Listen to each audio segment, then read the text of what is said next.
Hello दोस्तों, आप सबका स्वागत है लॉ वीडा के अपने यूट्यूब चैनल पे। और आप सबका हमारे AIB contract law special session में आज हम इस पे बात करेंगे। और आज हम इंडियन कॉन्ट्रैक्ट एक्ट के सबसे इंपॉर्टेंट प्रीवियस या क्वेश्चंस को डिटेल में लीगल वे में समझेंगे। और इससे पहले कि मैं इस वीडियो को शुरू करूं, ठीक है, जिसमें हम हर क्वेश्चन को डिस्कस करेंगे विद इट्स करेक्ट आंसर।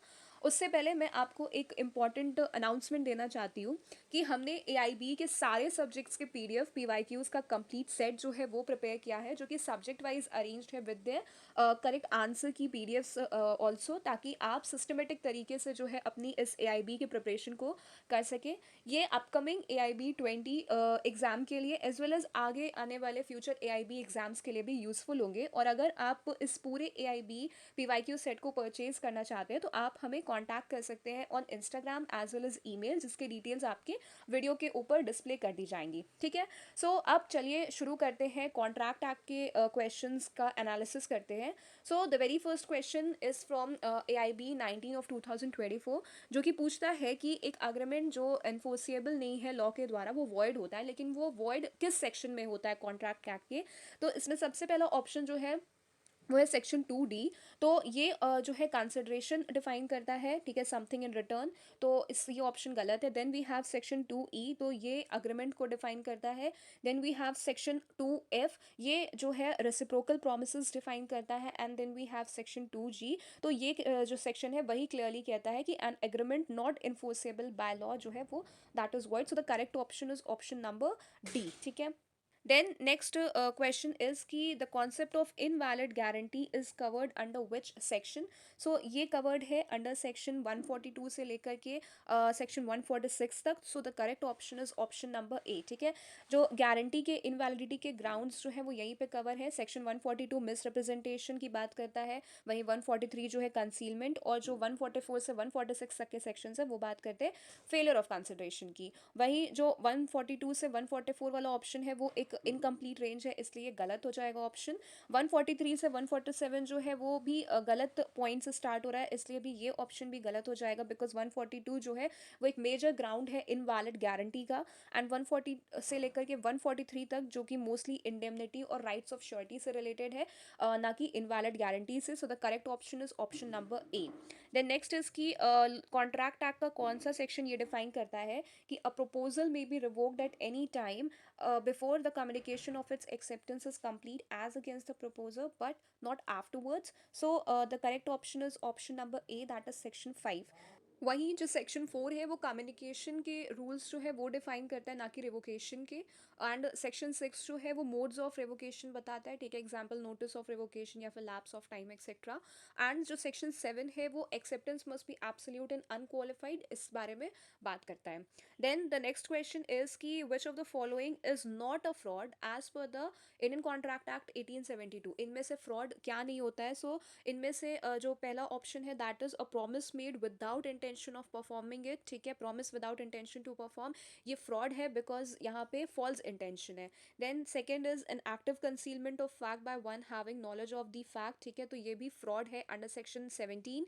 दूसरा इज की mere silence if not duty bound to speak. So जो इंडियन लॉ है वो कहता है कि जो साइलेंस है वो फ्रॉड नहीं है अनलेस वहाँ पे आपकी ड्यूटी ना रही हो स्पीक करने की। ठीक है, एग्जाम्पल फिड्यूशियरी रिलेशंस एक्सेट्रा में ये चीज़ आती है। देन लास्ट इज की एनी एक्ट और omission law specifically declares to be fraudulent. So ये भी जो है डेफिनेटली फ्रॉड है। तो यहाँ पे कौन सा नहीं फ्रॉड पूछा गया है, तो इसलिए ऑप्शन सी जो है that is mere silence if not duty bound to speak is the correct option to this question.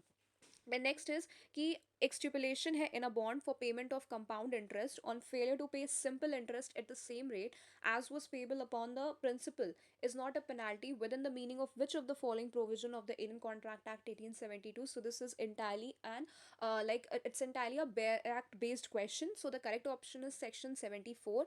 और जो section 73 है वो damages के general rule provide करता है। वही जो section 74 है वो liquidated damages and penalty concept जो है ये define करता है। देन सेक्शन 75 65 जो है वो कॉम्पनसेशन के बारे में बात करता है फॉर ब्रीच ऑफ रिसाइंडेड कॉन्ट्रैक्ट वगैरह, और जो सेक्शन 77 है वो यहाँ पर 76 है वो यहाँ पे रेलिवेंट नहीं है.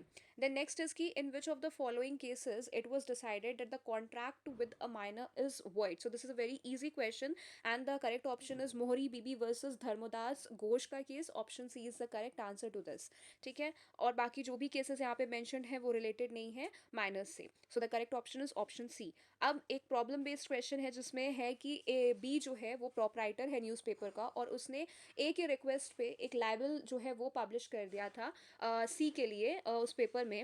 एंड ए जो है अग्री करता है to indemnify B against the consequences of the publication and all cost and damages of any action in respect thereof. ठीक है, और फिर फाइनली क्या होता है कि सी जो है वो बी को स्यू करता है और उसको डैमेजेस जो है वो सब पे करनी पड़ती है एंड ऑल्सो इंकर्स एक्सपेंसेस. ठीक है, अब इस क्वेश्चन के व्यू में आपको ये डिसाइड करना है कि जो सेक्शन 224 है of the Indian contract act, ठीक है, उसके अकॉर्डिंग. सो इसमें जो है अकॉर्डिंग टू सेक्शन 224 जो इंडेमनीफायर है वो अपने डैमेजेस को and as well as litigation cost को रिकवर कर सकता है. ठीक है, एंड जो पहला ऑप्शन है that is A is not liable to be upon indemnity, so this is wrong. Then second is कि A is liable to be upon indemnity, so this is a very correct option. ठीक है, so the correct option is option number B.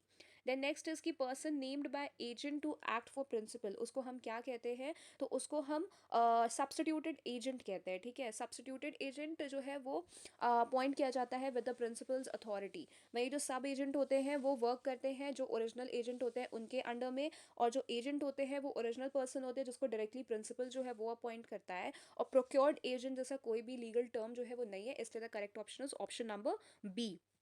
Then next is कि जो frustration of contract है वो कौन से section में प्रोवाइडेड है, सो वो प्रोवाइडेड है सेक्शन 56 में. Frustration of contract is equal to impossibility of the performance of contract. Then next is की law laid down under section 73 of the Indian contract act is related to which of the following cases, कौन से cases से related है, तो section 73 जो है वो बात करता है रूल्स ऑफ डैमेजेस वगैरह की, and the case is this Hadley versus Baxendale, so the correct option is option number C. Then next इसकी जो कॉन्ट्रैक्चुअल लाइबिलिटी है वो कब अराइज होती है. ठीक है, so there is offer and acceptance only, या फिर there is intention to create legal relation, या फिर there is loss to one party, या फिर the loss of one party is the gain of other party. So the correct option is option number B. वो तब arise होती है जब intention होती है टू क्रिएट लीगल रिलेशंस. ठीक है, ऑफर या एक्सेप्टेंस अलोन जो है वो इनफ नहीं होता है, इंटेंशन भी होना चाहिए, दैट इज मैंडेटरी.